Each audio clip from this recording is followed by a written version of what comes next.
मैंने ये ट्वीट किया कि जिस दिन ये आदमी जेल जाएगा मैं प्रसाद चढ़ाऊंगा। मैं अपनी बेटी को निस्संदेह एक 5 स्टार जीवन देना चाहूंगा। ये कोकेन बेचने से बदतर है। उस उम्र में आप कह रहे हो कि सिर्फ कोडिंग सिखाओ, उस समय जो उसको अनुभव मिलेंगे सारी जिंदगी तय करेंगे। मैं कोडिंग के खिलाफ नहीं हूँ, मैं डर बेचने के खिलाफ हूँ। तो बायजूस ने कई बार खरीदना चाहते थे। आई can walk away from the biggest deal. क्या मुंह दिखाऊंगा अगर मैं गोरेपन की क्रीम का महिमा मंडन करूंगा कहानियों के जरिए।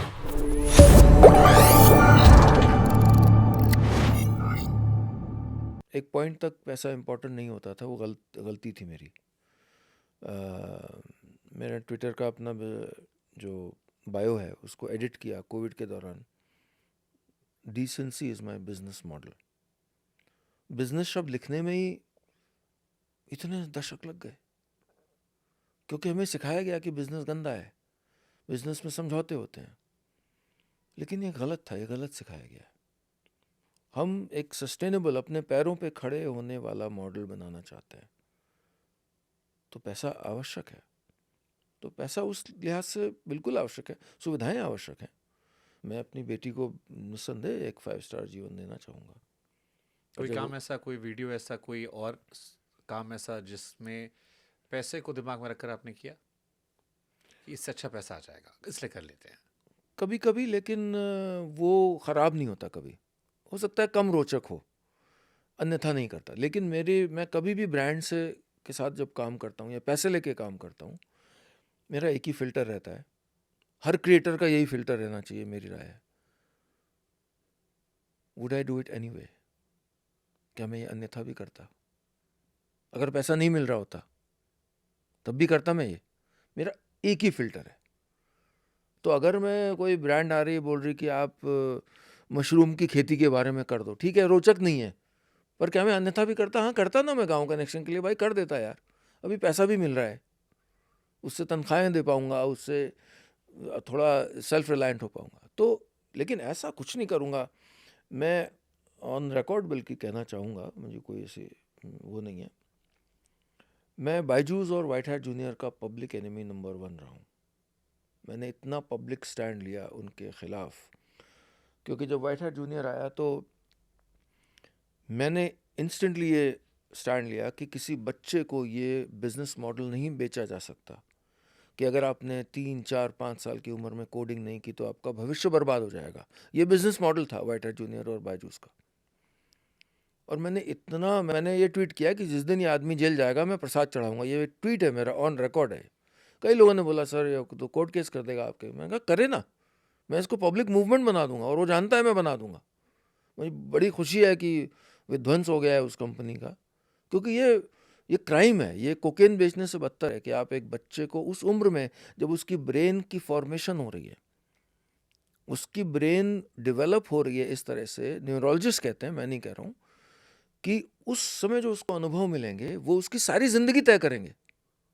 सारी जिंदगी तय करेंगे। अगर तुमको उस उम्र में तैराकी सिखाई गई होती, समुद्र में सिखाया गया होता, तो तुम एक तरह के अनुभव लेके बड़े होते। उस उम्र में आप कह रहे हो कि नहीं, बच्चों को कंप्यूटर के सामने बिठाओ, सिर्फ कोडिंग सिखाओ। मैं कोडिंग के खिलाफ नहीं हूं, मैं डर बेचने के खिलाफ हूं। जैसे मैं अडल्ट कंटेंट के खिलाफ नहीं हूं, मैं उसके डिस्ट्रीब्यूशन के खिलाफ हूं ताकि वो उस उम्र को, वल्नरेबल उम्र को अफेक्ट ना करे। तो बायजूस ने उसके बाद मैंने तो बायजूस ने कई बार मुझे अप्रोच किया क्योंकि मुझे वो ख़रीदना चाहते थे। और कई बार आया कि sir they want to work with you, they want to work with Gaon connection. और आखिरी बार जब ये आया कि सर एक there is a campaign, Byju's is keen to work with you, इतने करोड़ की कैंपेन है, मैंने लिखा thank you for contacting me, I don't work with Byju's, philosophical differences.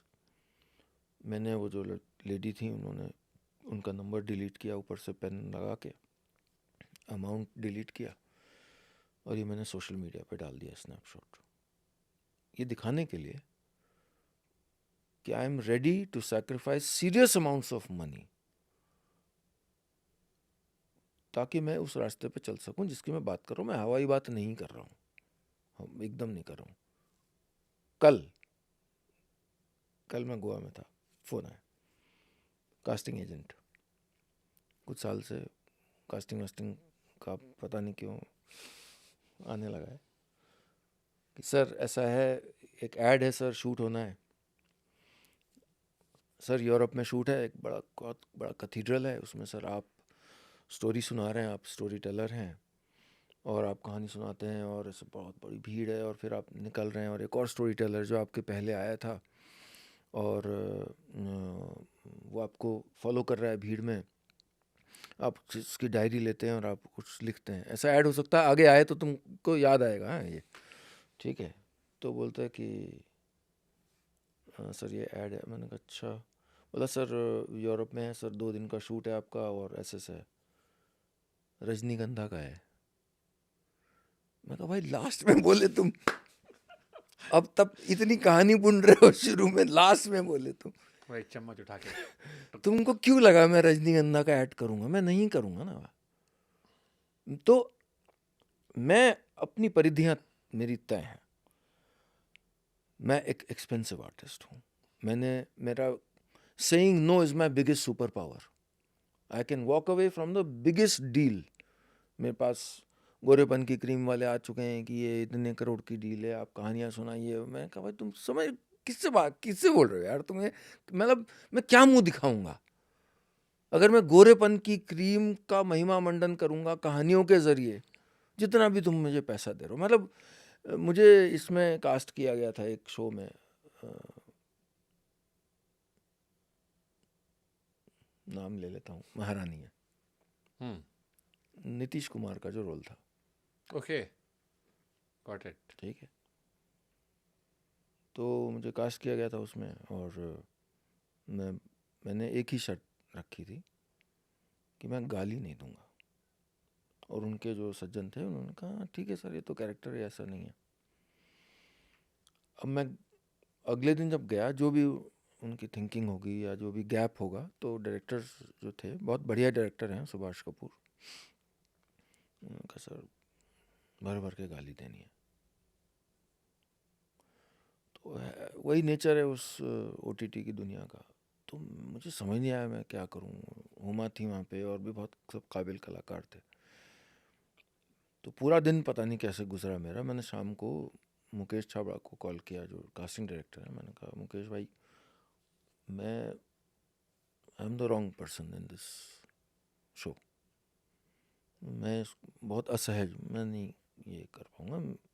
Show व्यक्ति से बड़ा होता है, तो मुझे मुक्त करिए आप। तो मैं वापस आ गया। तो ये मैं, अब कोई और कह सकता है कि ये क्या आप कौन से ज़माने की बात कर रहे हैं। फेयर इनफ कि मैं नहीं दूँ, मैं गाली नहीं दूंगा ना। मेरे को एक्टिंग नहीं करने को मिले कोई प्रॉब्लम नहीं है। मैंने अपने बना लिया भाई, मैं छोटी उसी में फिल्में बनाता रहूँगा।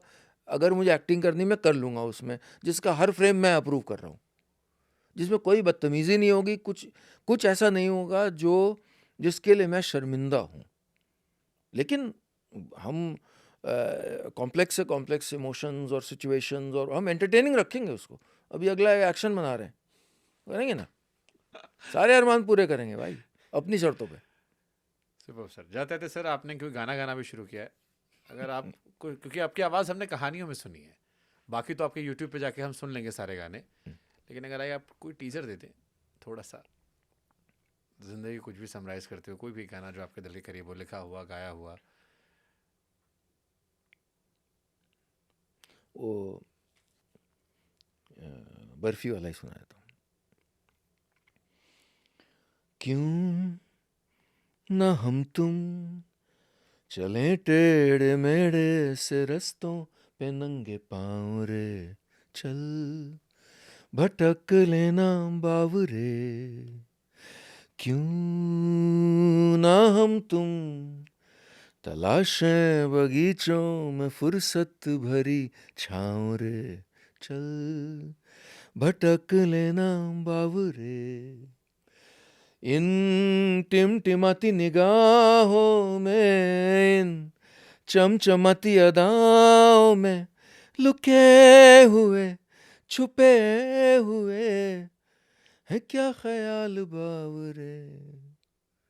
क्यों। Beautiful song sir. Thank you, thank you, क्या thank you, I am sure Papon को भी बहुत मजा आएगा सुन के आपका वर्जन। Thank you.